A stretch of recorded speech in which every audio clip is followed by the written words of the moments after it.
Welcome, everyone. So nice to have you here. Fasting Space, starting out the week on the right foot in a powerful direction.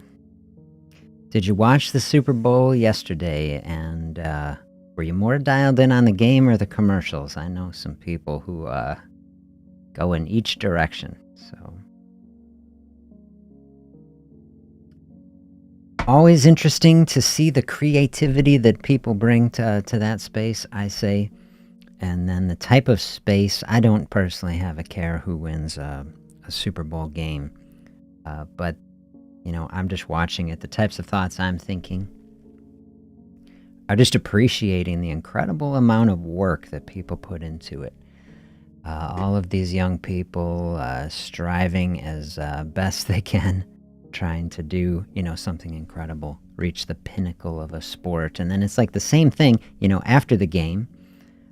Winter Olympics coming on. It's like the same thing, right? Championship. In any domain that people are competing on, I just think like here are examples. People bringing in, so much focus, incredible skill and dedication, whether that's, skiing or whatever. Dial in on the foods, the whole experience, Super Bowl, it's just a societal spectacle, it's an opportunity to get together, have a party, connect with people, have some good food, celebrate, so that is awesome. The thought I would take us today in some focused thinking is just dialing in on the mindset, like this championship mindset, whether it's the Olympics, whether it's a Super Bowl, just the pattern, the inspiration that we can gain from people who are striving in such a space. You think, in athletics, is part of like health, I was thinking about health and fitness, and, you just look at some of the athletes, right? Especially in the NFL, some of these people's arms are like as big as my whole body, just the amount of work that it takes to reach such a level of incredible strength. I was thinking about our process of health, right? If we're trying to get healthier, we're trying to get stronger, we're trying to lose weight or improve metabolic parameters of some kind, okay, we don't need a lifetime in the weight room and bulking up in some, we're not trying to be an NFL champion, right? We're trying to be the champion just of our life and our experience. So I think, do we think of it that way? Like, are we training the things that lead to our championship? We're talking about the mountain we're climbing, right? What is the game we're playing? We can look at it that way. We're not really, in this game, we're not competing with anyone other than ourselves, We're trying to be the best, healthiest, strongest version of ourself today versus ourself yesterday. Are we 1% better? Are we climbing the path? The big thing I was taking away as I was watching this, I was thinking, okay, look at all these people. Look at like the pinnacle of fitness. Think of the training. Think of the work. Think of the dedication and the intensity. Is this the type of mindset that we can bring, to our process and what we are trying to do? I know I want that kind of mindset, that like just the dedication and intensity every day, bringing it. This is a type of balance I want to bring into our space, right? Because I talk a lot of fasting space. Let fasting do the work. You can kind of float through it. Don't really have to do anything other than the mental work of doing nothing, which is a trick, right? It's like such an interesting space. To me, there's a lot of paradox and interesting things happening in a fasting space.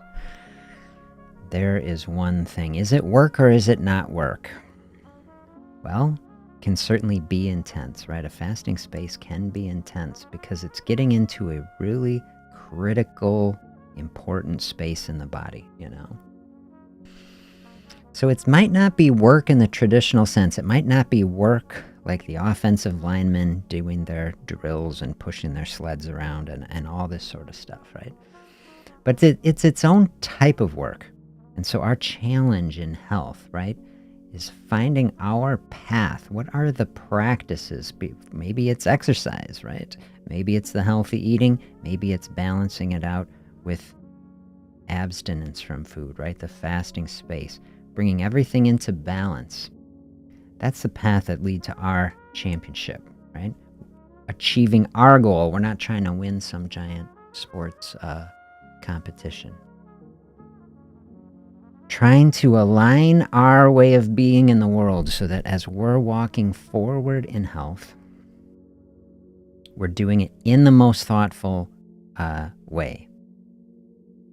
The thing I was thinking about, okay, usually I say thoughtful and gentle because that's the way I lean everybody into it. I try to say, hey, just start in the easiest place. Don't stress yourself out. We're on a lifetime health journey here. Hopefully this is happening over years and years and years of building up this health practice. And then I watched the Super Bowl. It was very intense, right? Especially football, right? People smashing each other. That's what I was thinking. I was like, well, this is Super Bowl. Is it really healthy? I've interacted with quite a few former NFL and especially college players who, a lot of concussions and a lot of downstream trouble from that. So, thankfully in our championship, we're trying to do our health championship. No repetitive head injuries, please, okay? So I thought I would share on this process for us today. I found 3 quotes from famous NFL people to kind of inspire the start of our week, move us forward. Try to bring into this space, lean into it as gently as you want, absolutely. Also, we want to, bring in the intensity to the extent that it feels good and we feel called to it. That's what, to me, I was saying last week, I think exercise is a joyful expression. That's what we want. Joyful expression of health helps us to feel good, helps us to be strong, helps to burn off energy. Absolutely, it does, especially you put that in a fasting space. What a powerful combo. All right, check out this quote, Emmett Smith.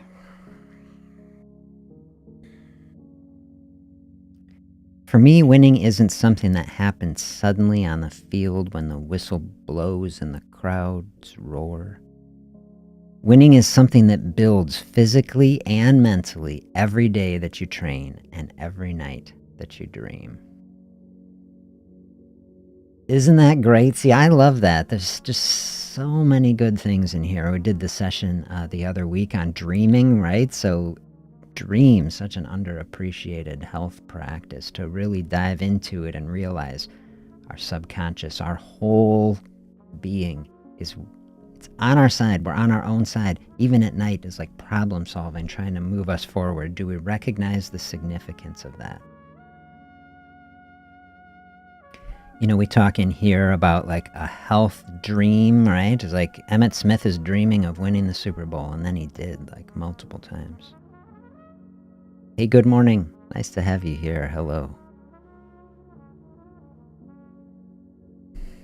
So dreaming of victory, you think a football player just dreaming. As they see there, the dream is focus. Dream come into reality. We can have our own dreams, right? I titled that session the other week, Weight Loss Dream, right?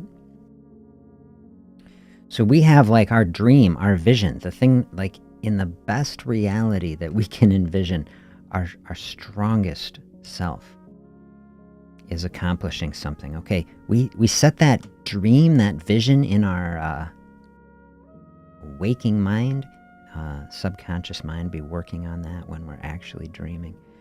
But look at all the wisdom baked into this little quote from Emmett Smith, right? Process of winning, even winning a game, right? Winning a game. It's great. but like the process, from our purposes especially, like the process of trying to win something, the process of accomplishing our goals, say it's hitting a number on a scale, right? This is showing us a process, right? And we've been dialing in on atomic habits, that we aren't just trying to reach a point in time and then that's a thing, but that that point is just one moment on the curve of our life, that we're building the process right now. This is what Emmett is describing. Building it physically and building it mentally. Isn't that the core of what we're trying to do? He's talking about training, like training to be a football player, right? The best. We're just training to be the strongest, physically and mentally version of ourselves. Same sort of mindset. He's saying it here, a daily practice. Every day we're practicing and doing the things that are running that system, that is carrying us forward to our championship, right? We're going to hit that championship. That's the weight loss goal. And then, like for the NFL, right? For the Super Bowl, that's like the pinnacle. You can't do anything else other than that. Then we say, okay, we just do it again, right? But think of our health process. We're going to build the systems. We're going to train so that we are getting stronger. We're moving on our path. We have our vision that we accomplish, and then we just flow right through it and keep going. This is the experience of health and flourishing that I want for all of us.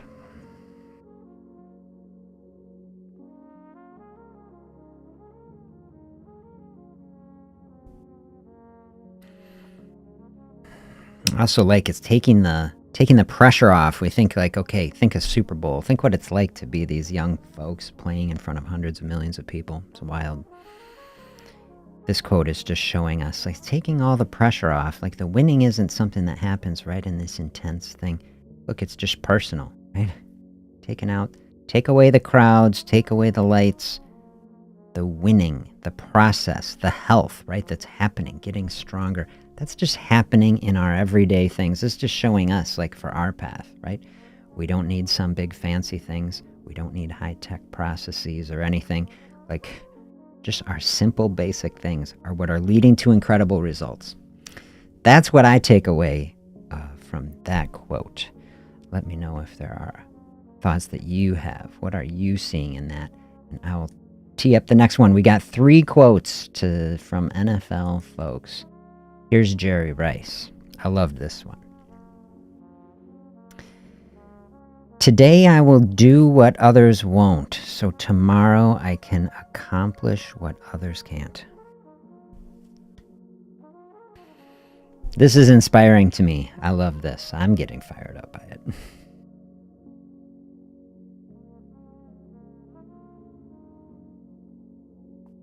The success is in the process. We are trying to accomplish a goal. We are trying to have a health experience.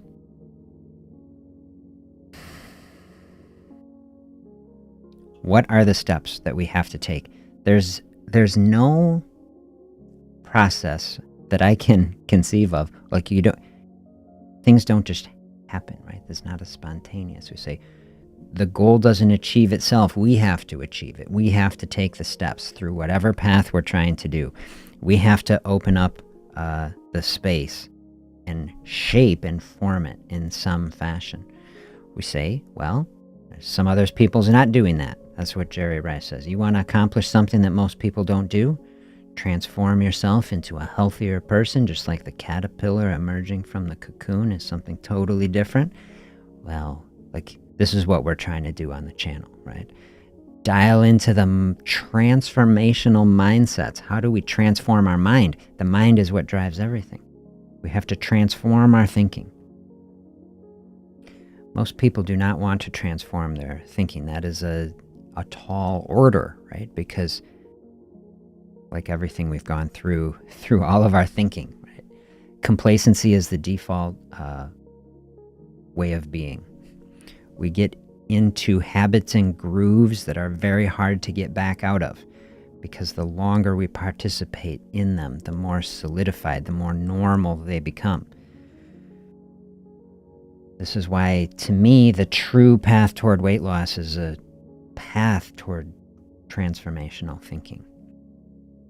To just hit the superficial layer first, say, oh wait, this is what society says. Weight loss is easy. This is what everybody tries to sell. You just, fill in the blank. You just buy my gym membership. You just eat my special bars.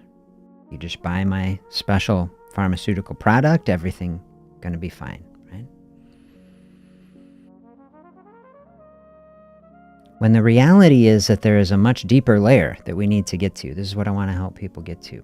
This is the unlock. To me, the unlock is mental. When you flow into a space and we start to really realize the way reality is, that the mountain is us, right? That the mountain is our interaction with society, that we actually have to change our way of being, right? This is what has to happen. Whether it's in any way, you say, I'm going to start exercising. That's a changing a way of being. I'm going to start changing the types of food that I eat. This is one of the core decisions, core ways that we be in the world. People define themselves by the type of diet they eat. Say, I am vegetarian, like they identify with it. I am a keto, practitioner, like whatever it is. I am it, we make it so personal. It's like to change that, is so deep into our emotional space. To open up fasting space, probably an even bigger ask, to say, hey, I'm a person in the midst of a consumption culture. It just celebrates, like just constant consumption. Say, I'm going to take a pause from that. I'm going to step in a different direction. You got to really change your thinking to do that. That's why this quote really resonated with me. Today I'll do what others won't. Other people, we don't need to compare. I don't want to set up anything where we're comparing ourselves to others. But we can compare ourselves to ourselves. Say, in the past I wouldn't have done it, and I wasn't accomplishing, what I wanted. It's like, are we opening up the spaces, for ourselves to take the healthy path? If we say, I don't think this society heading in the healthiest direction. I want to do something other people not doing,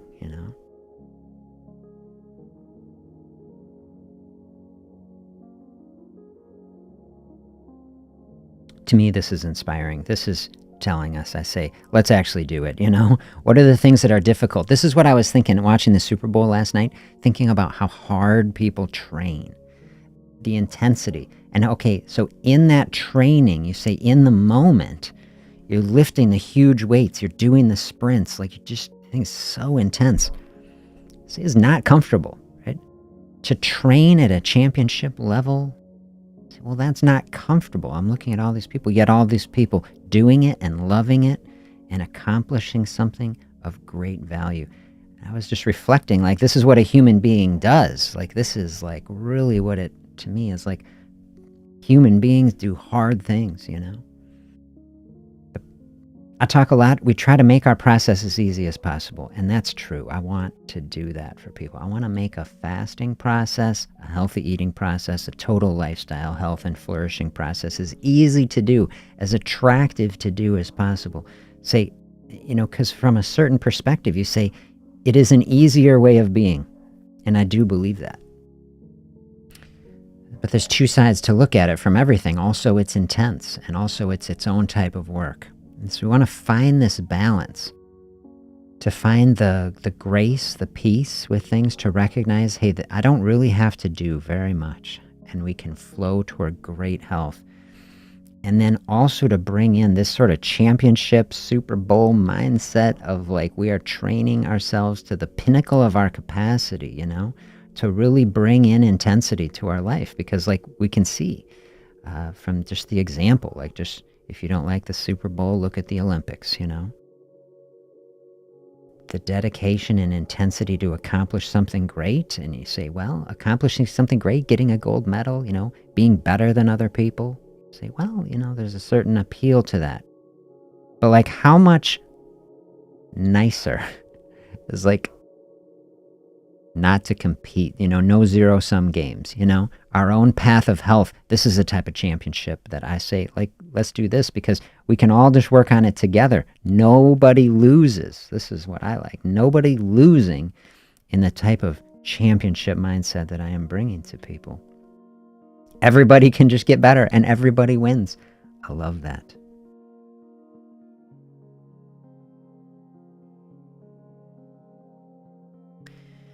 How excited do we get for our team, you know? How excited do we get that excited about our own self, you know? Like, we'll cheer on these other people doing their thing. Can we cheer on our own self? That's what I was thinking too, watching it.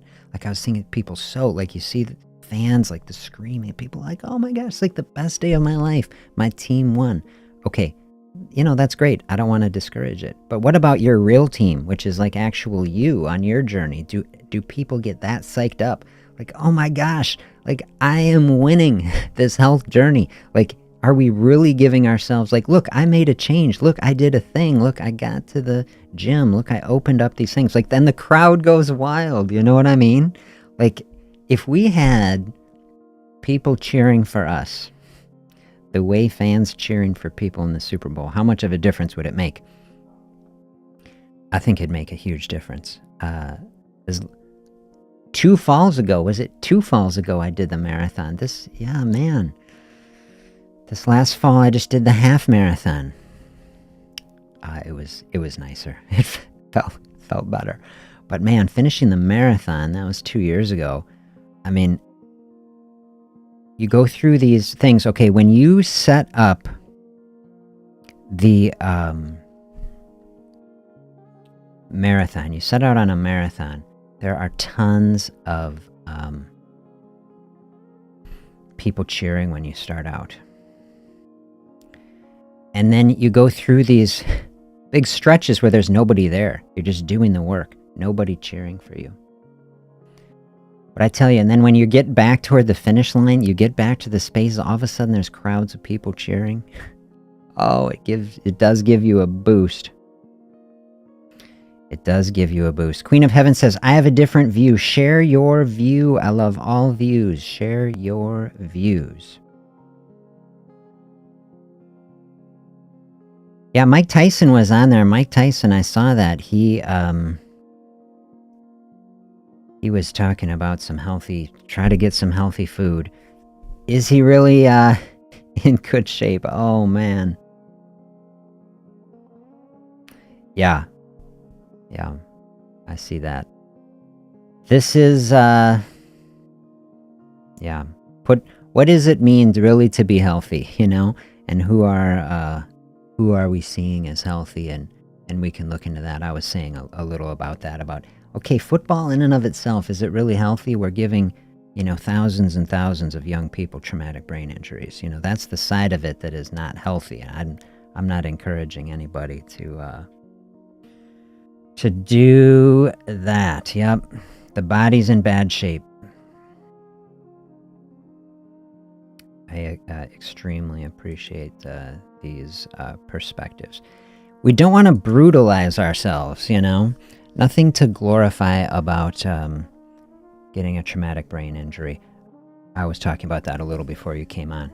Like, the side of the training that I'm talking about, a football player, like you can't argue the fact these are some of the most incredibly powerful, strong people in the world, and they have incredible dedication to it. And so I was listening. I'm from outside of Green Bay, so I grew up go to Lambeau Field and watch the Packers play. I followed the Packers. I'm much more of a Packers fan than a football fan, I'll tell you.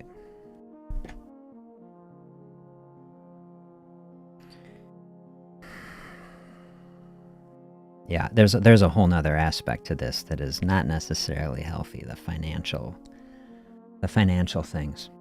But I was listening to a Packers coach one day. One of the star players for the Packers was holding out for a bigger contract, and so he had a contract, but he didn't show up to the training camp so then they weren't paying him, and they're having all these negotiations, and then the guy goes on his social media. I don't remember who it was. Maybe this was even before social media, but the guy was, talking to reporters or something, and he was training with some Olympic track star. So was it a wide receiver? Was it something? He's training. He says, look, I'm in really good shape. And I'm not missing out on anything on your little football camp, and I'm going to be in great shape. And the coach was like, it's fine if you go run around the track with an Olympic star, but I just want, after you get done running around the track, I want you to run straight into your garage door, 5 times. I'm like, oh, ouch, not good for you. Don't run into the garage door, okay? But that's the NFL. It's not healthy in that part. But we can be inspired, I say, by the dedication and the intensity that people bring to a health process.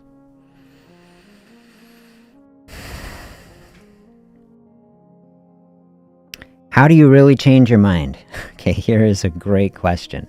We spend a lot of time thinking about that. Let me dial in this quote. I got one more quote for us. Vince Lombardi, okay?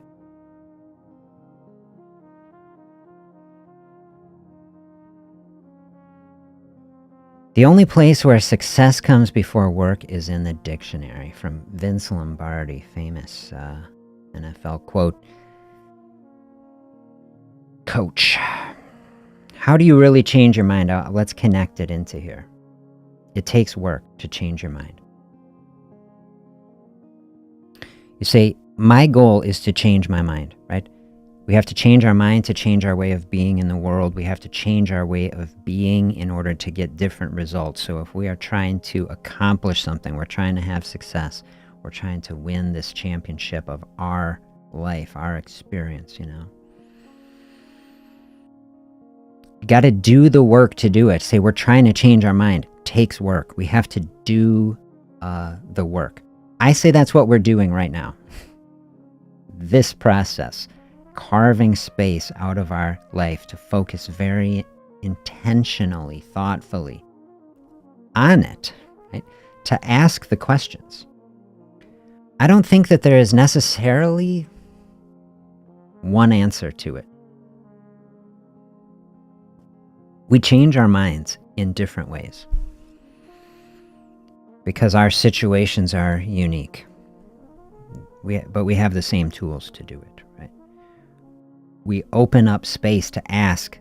Like, that's the perfect question to ask. Like, how do I do it? Like, we have to know what our mindset is in order to change it in the first place. We have to see the habits and patterns that we're engaging in and see their effects in order to have the vision, in order to have the dream, in order to see that there could be a path to somewhere different.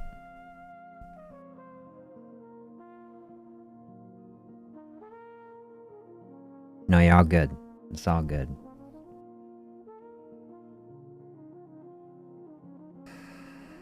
Reality is complicated, right? So this would be another way that we could look at this. We say reality is complicated. You take something, there's a lot of good and bad in the midst of everything, and we can bring that into our own life, and we can see we want everything black and white, but life is a lot of gray, right?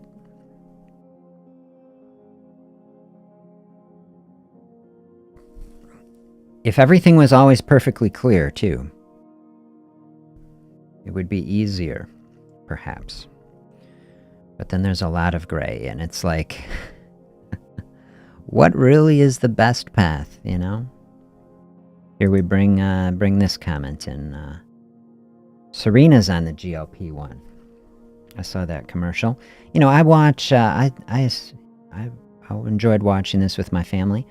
Especially, I'll watch the things just to know what are people talking about, because, everybody's going to be talking about something.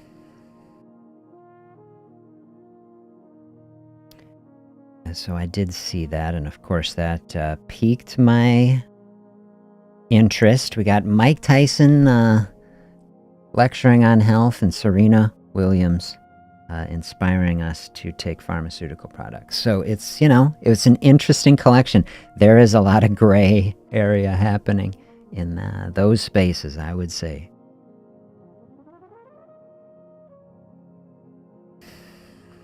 Sometime I want to dive in and do like a whole deep session on GLP-1s. It's a very, very interesting space.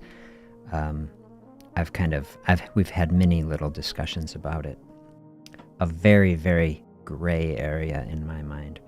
Of course, I want anything that can help a human being, and that is definitely true. GLP-1 can help a human being, therefore it is in a category that is something that... I mean, I've prescribed GLP-1s to hundreds and hundreds of people for over a decade. I have a lot of experience with it. And I've seen the good and bad of it, which is the gray. And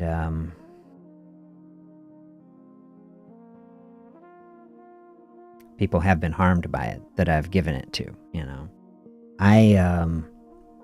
I never want to harm a human being, you know what I mean?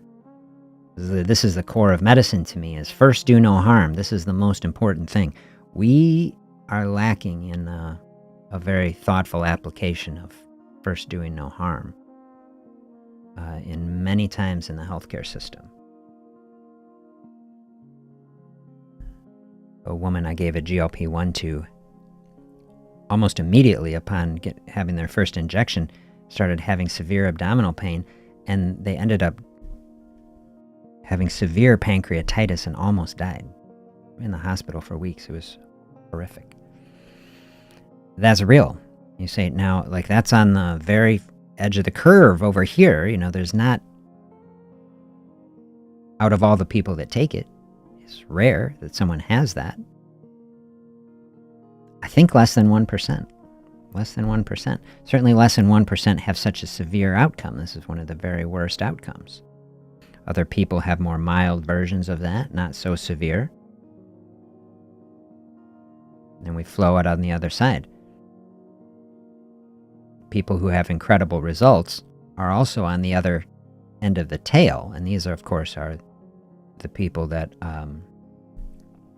talk the most about it.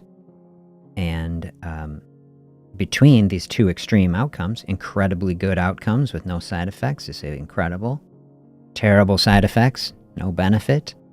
There's a lot of middle in that space. And, half of that curve is people having some okay results, It's like maybe not as good as you hoped, but like okay. And then on the other side of the curve is people maybe having some results but not feeling quite so good, because there's a lot of that. Is affecting how our GI system is operating. And so when I look at that whole curve, I've had two people out of hundreds who have had severe pancreatitis from it. And I feel terrible about it. I'll just tell you, as a human being, to go through an experience, to meet with a patient, someone is coming to you for help, you're trying to help them in the greatest way that you can. You say, like, I want to give anyone anything that would help them. Say, I prescribe this medicine to you. You inject it into your body, and to have them almost die and have to come back after being through this horrific experience, you just say, sorry, really sorry about that. Feels pretty inadequate. I'll tell you, it feels pretty inadequate to just say sorry. So I stopped doing it. I'll tell you, I stopped doing it because I'll just tell you, I never want to experience that again. I'll just tell you. This is why I have dialed in on the natural processes so much. So I talk, I was having an ice water with a fellow doctor the other day. Say, have a drink. It was an ice water. And we're talking about it, and the experience of prescribing these things. And, they prescribe a lot of them. Most doctors do. Everybody does. I just had to stop because I just say, what is the way to move through a space that ensures that I never harm anyone again? You know what I mean? I never want to, I'm just going to do that. And I was proposing this with the doctor I was talking with, and they're like, yeah, but look at all the people that you're not helping by not doing it. And I'm like, but this is the ethical principle of first do no harm. We have to start from a foundation where we don't harm anyone. And And then from that lens, then we flow out and try to help as many people as possible. This is what I'm really trying to do. Find a way of being for myself in the world where I never harm anyone again through any sort of pharmaceutical side effect, but I help as many people as physically possible, right? That's why I came to YouTube, which is a space where I, can share ideas and thoughts with many, many people, right? Anybody could connect. This is what I want to do, is just to have a conversations like this, to just say, I'm never going to argue with any doctor or pharmaceutical company rep that these products couldn't help somebody.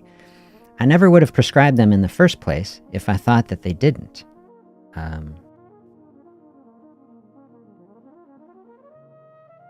That's the gray area. Of course, I've prescribed them. I prescribe them a lot for type 2 diabetes, and here the gray area gets even grayer because they can super help people with type 2 diabetes. They absolutely lower blood sugar, and you can use a GLP-1 medicine to replace many other medicines that also have their own side effects, especially insulin. So for many years, I did a lot of work to try to transition people with type 2 diabetes from insulin over to GLP-1s, because then you can stop insulin, or at least cut it back. Insulin, the main side effects cause a lot of weight gain. And so to switch from a weight gainer drug to a weight loser drug, it has huge implications for someone's physiology. It really does. And so you say that is more gray. So right now I'm consulting with quite a few people in my private practice with type 2 diabetes. It's like a lot of gray area here. It's like, to me, the area is somewhat less gray. If it's just for weight loss, I say, I feel less good about it. Then you say, well, how about people with type 2 diabetes? Isn't that more clear? I would say, well, like the easy thing to say is just to say yes. And I think it is. And, but the deeper level of it is that I think we've really, societally, as a medical system, I'm not saying this to individual people, but like just in the medical system, I think we've just lost our way. I think the medical system has completely lost its way. We have been completely overrun by a financial and pharmaceutical construct that we've even lost our understanding of what, diseases basically are, and even what a lot of physiology is in the body. And the reality as I see it is that it is possible. I've walked this path with hundreds of people. It is possible to reverse the experience of type 2 diabetes. I'm not saying that that's easy. It takes a huge effort and dedication to do it. But the practices to do it are the things that we talk about: to open up fasting space and choose the healthiest real foods, and to exercise in a way that is bringing joy into the body, and to dial in on the mental health practices that help to balance literally the physical hormones in our body that are driving so much of the insulin resistance and cortisol and all of these things, to bring all these things into balance. It is possible to accomplish everything that a pharmaceutical does through these natural practices without any of the cost or risk. That's the reality. The reality is that you can do that. I never tell anybody it's easy. But from that place, you say, if this is what's possible, and if actually this is what all of human history has been up until the present moment, there's never been these pharmaceutical things. There's never been synthetic peptide hormones. Like, an entire society has not had to rely on expensive synthetic hormones in order to try to find health. And when you start to look at it, you see this is very, very abnormal. Like, everything that is happening is actually very abnormal. It's the deviation, as I see it, from the things that are normal. What is normal in human physiology is that, a human being, look at us, look at these things. It's mostly arms and legs, which move, right? This is a movement machine, this body. We are supposed to be active, and we are doers and movers and creators, right? So like the sedentary aspect of our society, we've tracked this, right? Out of the Industrial Revolution, the coming to form our entire society on the backs of the fossil fuels, right? So that we can just drive everywhere and everything does everything for us, right? There's certain benefits to that. But like, whoa, like we are having a way of being here that is very, very abnormal. We've designed our entire cities. It's hard to even get anywhere, like to get to food, to get our kids to places they need to go without even driving, so people don't walk. I mean, people used to walk, It's like, it's a thing that people used to did. We've created entire environments that make it difficult to be a healthy human being, Like, that's...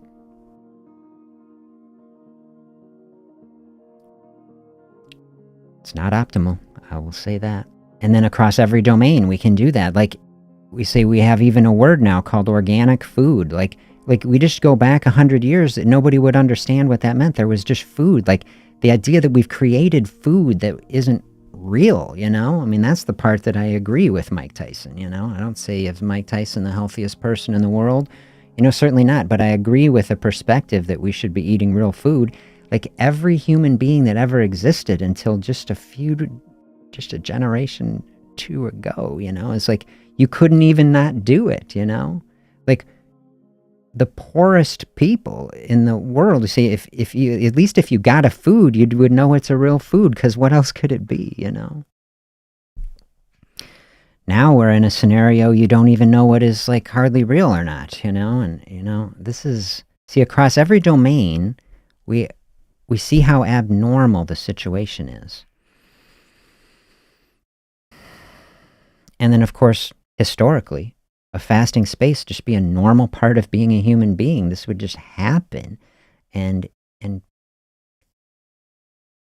then you go on the deeper level and you start looking into it, and you realize, well, for thousands of years, people have looked to fasting as a health and healing practice, not as some sort of punishment, not as some sort of anything else other than as you start practicing it, as you start experiencing it, and you realize, like, you can feel better, like you can optimize your health.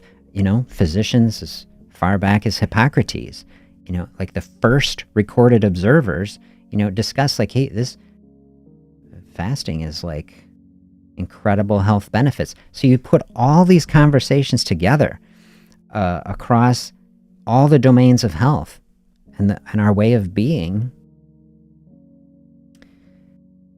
It's very hard to come to that space then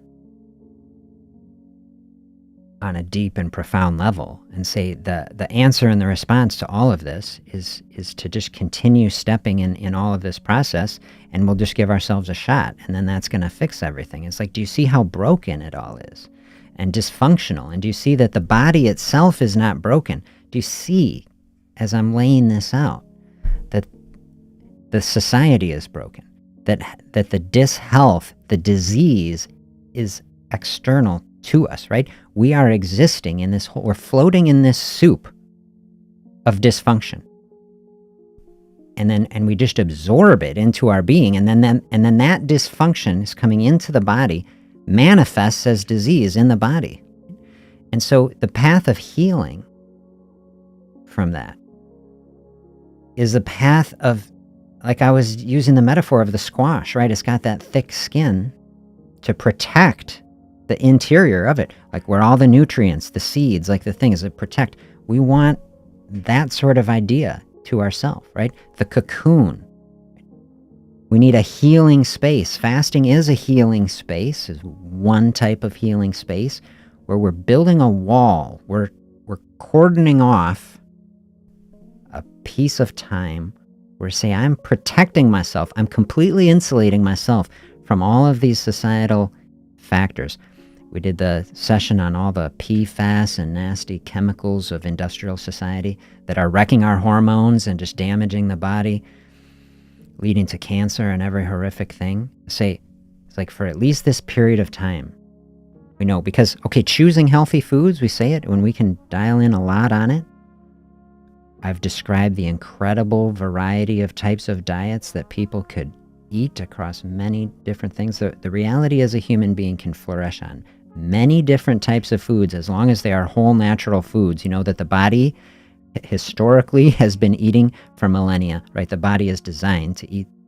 We're part of the earth, right? Do you believe that? The earth is here. We're formed out of the earth. We from dust to dust, right? And we're back to the earth. It is a cycle.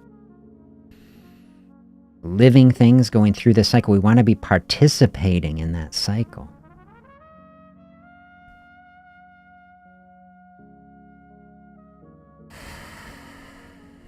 Got to dial in, got to change our relationship with food. Fasting is giving us space to get outside of it so that we can reflect on it.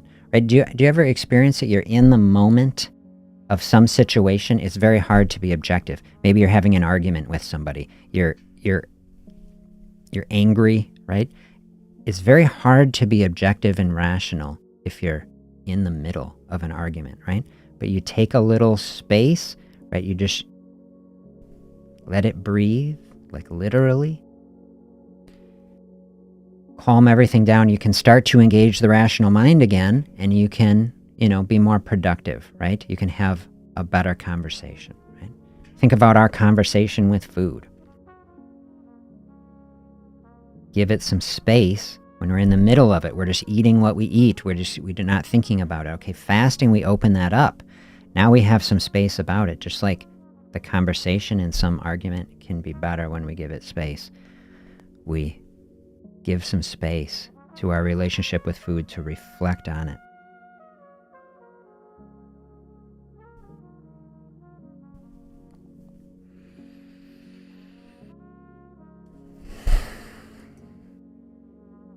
Yeah, I say give grace to yourself. We go through very, very difficult seasons. Food is a coping mechanism, right? Food helps. People don't stress eat because it doesn't work, right? Food is powerful. The way we interact with it, very powerful. We develop habits because of situations like this. We get into a difficult season. We start stress eating, right? We start trauma eating, right? We eat as a way to get through grief. And it works, right? In the short term, right? Say, I ate that, you feel better, right? And then that builds the reward pathways that keep that cycle going long after it is serving us, right? And then it creates its own problems. That's what drives the weight gain and the habits and the things. So a fasting space, give some space to it and see, those few seconds, is it worth it? You see, a few seconds, a squirt of dopamine, it's like, it feels good. And then it's back to, this is what creates the cycle. Then you need to do it again. You want to get out of that sort of cycle. So this is what we're sinking in. Queen of Heaven, this is the original question. How do you change your mind? How do you change your thinking and experience? You have to give it space. We're giving it space right now, and we're asking the deep questions, and we're sinking into it about what does it mean in my life right here now while I'm struggling with grief and difficulty. That's why this is, to me, the real path out of it. Isn't just to say like, you just eat 1,600 calories and like you're golden, Because really the journey is about this, is like because we're all going to flow through seasons of difficulty and struggle and grief. And we all have the experience of living here in this world, this modern world with all of its benefits, and then we've illustrated through the difficulty of it. How do we navigate and flow through that? You have to be very thoughtful to do it. If you're not thoughtful about it, say, I just do what everybody else does. We just flow through it. It's like you're going to end up where everyone else ends up. You want to be like Jerry Rice. You say, I want to end up somewhere different. Got to be different to do it. To be different, we have to think differently.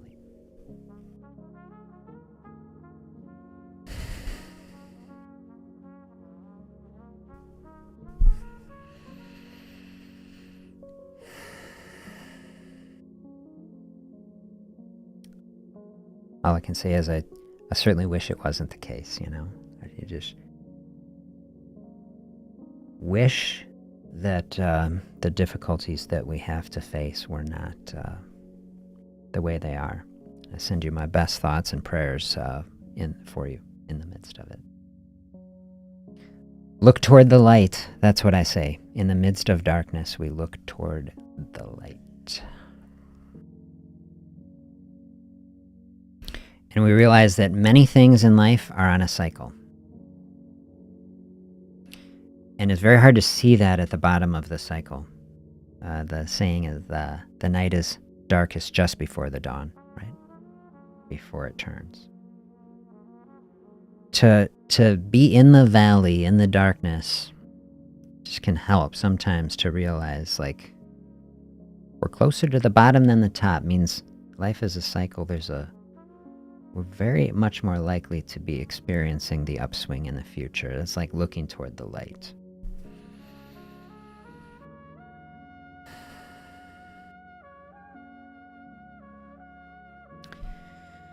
A bunch of different thoughts. We got a bunch of different thoughts flowing around here right now, which I like. The GLP-1s is floating around in our discussion here. Industrial society, the way the world is,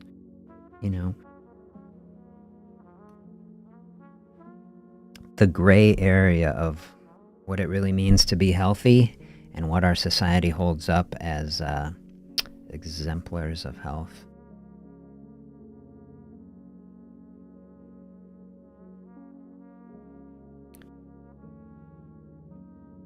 All of these things in the mix, and then we just take it then into our own life, which we can experience like this in the midst of all these things. A lot of gray area in life. This is why we have a lot of grace with ourselves. Recognize that it is actually difficult to be healthy in the modern world, and we all do our best. We carve out spaces like this, be as intentional and thoughtful as we can. Try to let go, or maybe more thoughtfully integrate and accept the experiences of the past that have shaped us. Release our expectations about the future, where our anxiety resides. Focus on this present day. Find gratitude, peace, contentment here in this present moment. Take a deep breath in this space. Breathe out any of the stress, tension, the negative experiences we have, and just let them flow out with the breath. Recognize the things that are present right here in this moment, the good things. The fact that even in the midst of all the gray area and the darkness and the confusion, that we have been given a beautiful gift in some way to be here, present in this moment right now. And we can find gratitude for that, and we say we don't understand why the world is the way it is, and why the difficulties have to be there. But we realize that love, light, and beauty is also here, and we look toward it. Even if we're not seeing it now, we know it's real, right? You know it, right? Love is real. Love is here. We look toward the light, and we try to make it happen. We open up space to allow that into our life in this day. And we take the most positive, healthy, thoughtful step forward in this day that we can. Having grace for ourselves, if it doesn't go the way we want, we say, hey, it's okay. I did my best. I did the best that I could. That's what we're going to try to do. I'm going to try to do it myself right now. Encourage you, take the best step that you can in this day. We will reconvene tomorrow. Take another step forward in health. Really nice to have you here. Have a great day.